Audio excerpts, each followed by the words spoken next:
Alright, howdy, back to part 4 for today. Major technological advance. Here, because of the way that this thing runs power up into here, and then through this big umbilical cord, and then runs into another like octal thing that runs down to these power supplies, and the power switch is actually on the front of the amplifiers. It's a real pain to actually get power attached to make any of this work. And I really like to be able to maneuver my lamp around here. And one thing I'm going to do, I like to maneuver my lamp around here and see things as I'm doing them. So the one thing that I found in the back of the troubleshooting, which is not a very big section, is that this is apparently what controls the playback or the take-up tension, and it fits on the back of this spindle shaft here, which would come out if I pulled this circlip off. But there's essentially just this piece of it and a tooth piece, and there is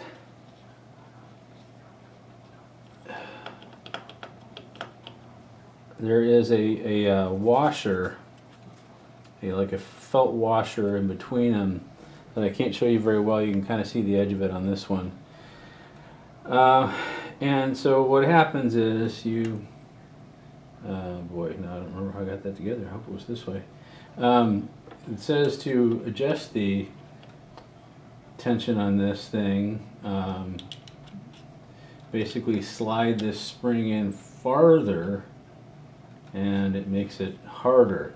Now, I had slid this one in because it seemed like maybe the issue was this wasn't pulling it hard enough. And I can tell you now that it is pretty small. Here's another one of these brakes I'm talking about, that when the tire wants to turn this way, it doesn't want to go. If I pull this back off, it's fine. These levers here, I've got the power off to this right this second, but these levers here take this brake off so that it can go into fast forward mode, and it moves this wheel up here so that it catches it. At least it does when it's not off. This mechanism just drives me nuts. This is the thing I was trying to tell you about. So I don't have power onto the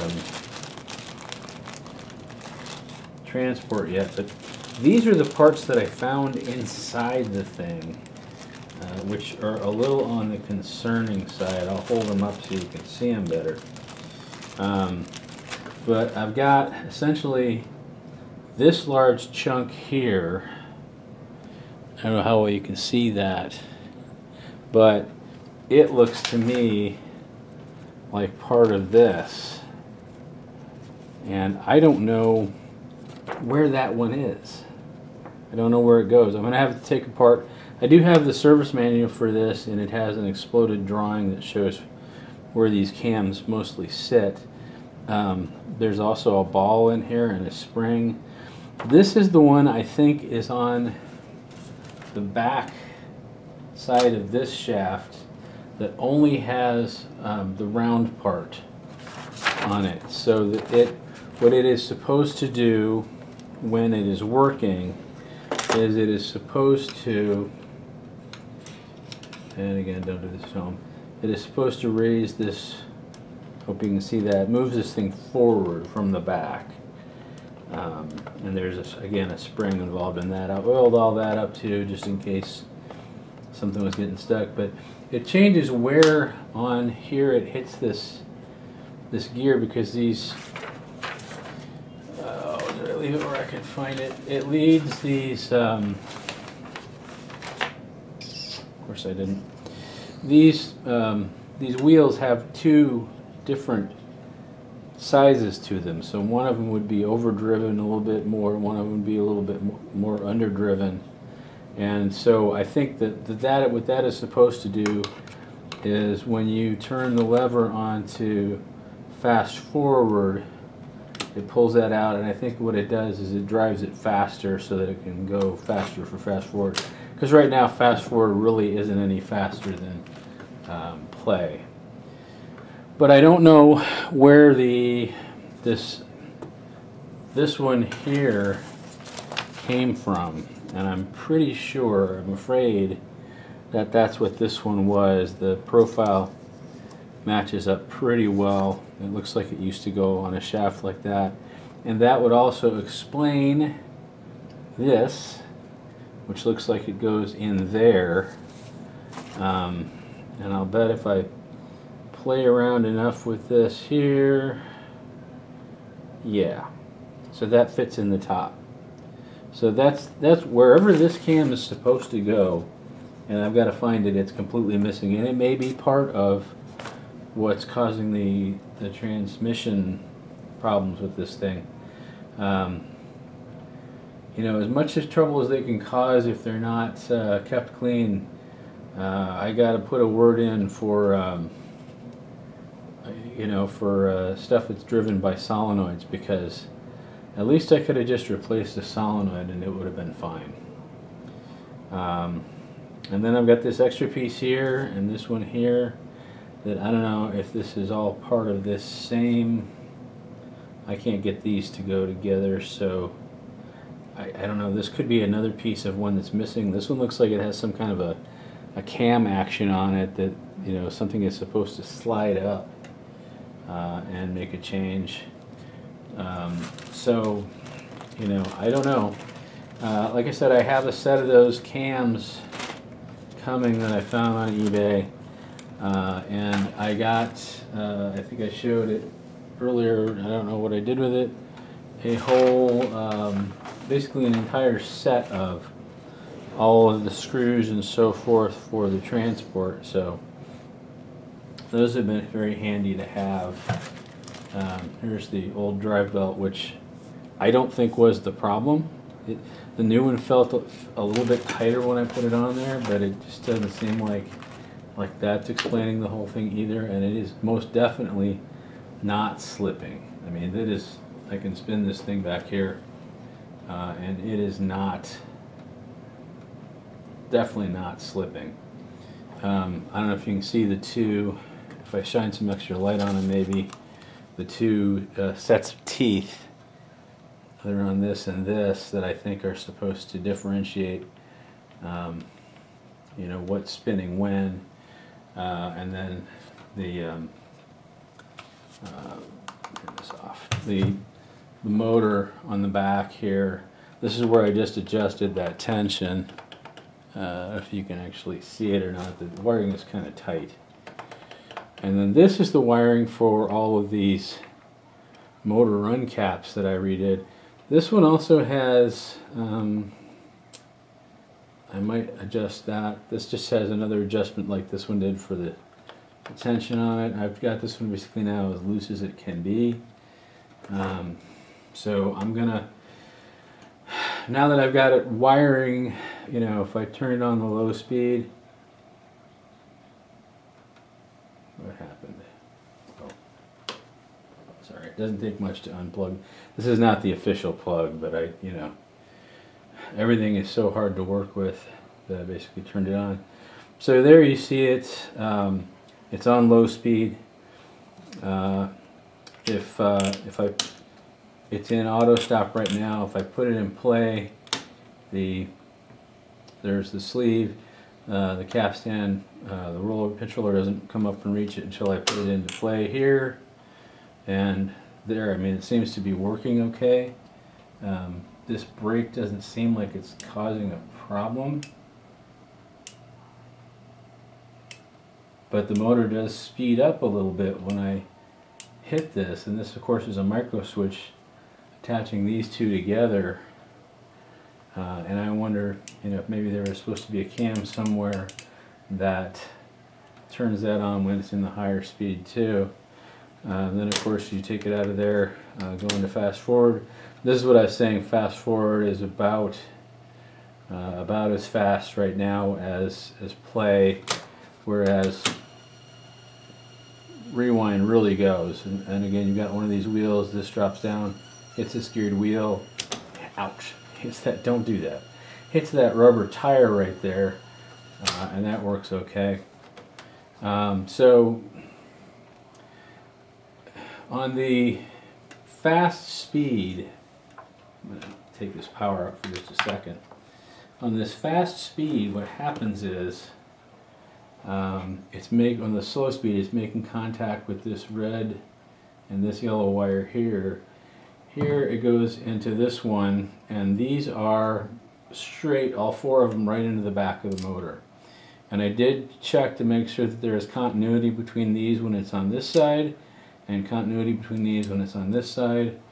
These of course go to these fan start or fan run caps, which are standing in for the broken, I believe, original one. Although I'll tell you what, when I tried it before and it didn't work with these, I put this back in. I got the same result.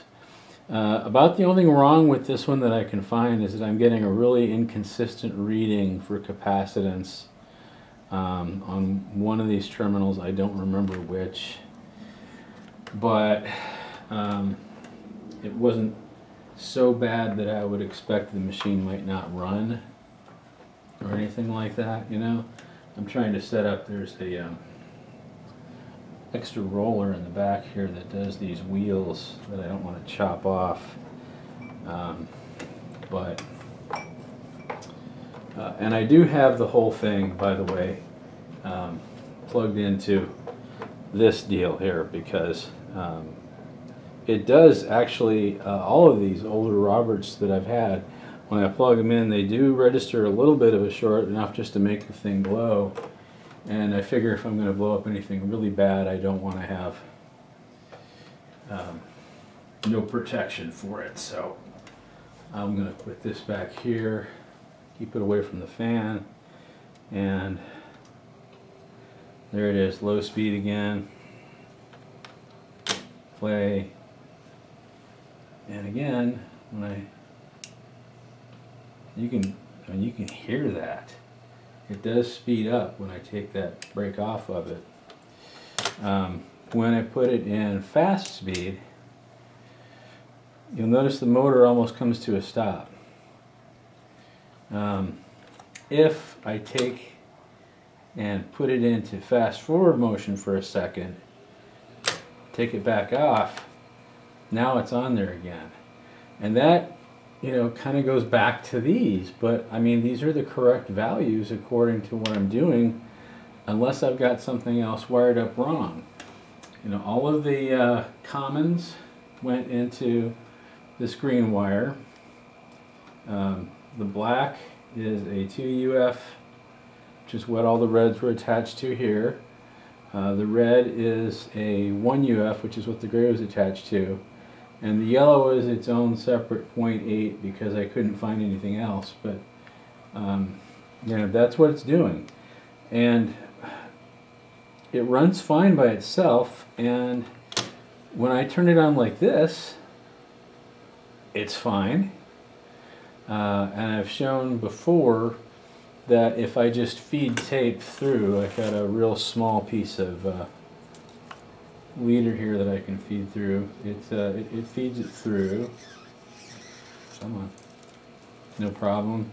If I have it on here and feed it out, it's fine. It's when I get this reel involved where it's going through here, from here, through here, to here, that's when it slows down. And you notice I can stop that motor dead with my hand. I don't think I should be able to do that. And then it's pretty much dead again until I switch it back to low speed, and then it starts back up. So it looks like the low speed side of this, they're both tied to common. The low speed side, that's really the only difference that I see. One of them, they both go to a red, except that there is a fatter red wire that goes around the bottom, or there's a separate red wire that goes to this, and that is not on the low side. That's only on the fast side. So I'm assuming it's that 2 UF capacitor that's supposed to be making the fast side run. And you know, maybe obviously it runs, but it doesn't have enough torque. And so the question is, you know, what is going wrong with that, or what else could I be trying, you know, that would let that have enough torque? Is this not, you know, even though it is a 2 UF AC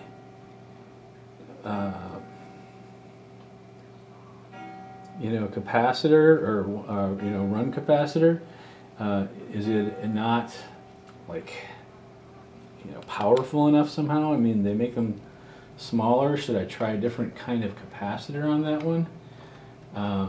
If anybody knows of a source for the multiples that I can give it a try, I'd love to do it.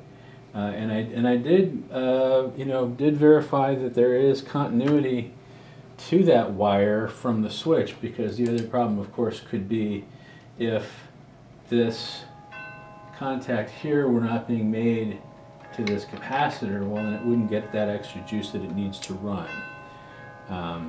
But it runs, and in fact, if I switch it over now, having run, it will again start up. You know, if there were some way that I could give it a boost, if I, you know, get it rolling and then start it back up again into high speed, it will just, it slows down until I turn on the fast forward, and then it'll run at this high speed again until I put a tape in it and it shuts down. It's maddening. It's at least a little bit easier to play with now that I'm doing this, even though it's more dangerous because I've got a spinning fan and all kinds of electricity back here. But I've got to figure out what is different about this circuit when I turn this on. You know, is that somehow not making contact on that side? You know, if I knew of a way to safely jumper those two across like that, you know, which I guess I could do, and kind of get the switch out of the situation. It's just, you know, I got the same exact result with this thing as I did with this thing, which says to me maybe this isn't the problem. And at this point, I'm going to leave these in unless somebody tells me that they're not the right thing for what I'm doing. But this is what I looked around all over the internet, and of course nobody makes or sells these anymore. And so the way to get around them is to use these run motors from fans. But I don't know. I'm kind of back at square one until I figure out what the deal is. Initially, this seemed a little bit promising, and maybe this has to do with that missing piece of a cam somewhere. Initially, it seemed like, you know, it's almost like you're putting in stop when you do this, you know. Although you can't see it, there is still, I don't know if you can still see that fan. It's trying to go, you know, and I don't want to chop my hand off here, but it's trying to go. You know, it's just, it doesn't have enough juice to go, and I have to figure out why. And I gotta think it's related to this, because this does not, no, I'm wrong. This same thing hooks in at the low speed too. So the exact same 2 MF capacitor, make sure that's going where I think it's going. That same exact 2 MF capacitor is going to both sides of the switch, the fast and the slow. But the slow spins right up, the fast acts like I shut it off. And the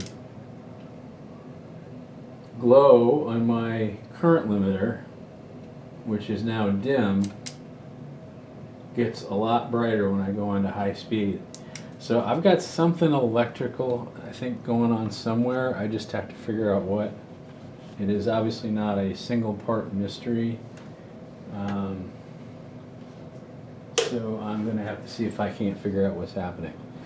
But I wanted to get you up to speed where I was and show you some of this while it was happening. Initially, like I said, there is another cam behind this thing, another switch, and it's, yeah, there is another switch back there. You know, another thing that keeps falling out of these is, yeah, that sets off a switch in the back. I also had a couple of small pieces of like plastic pad fall out onto the ground when I first took the thing apart.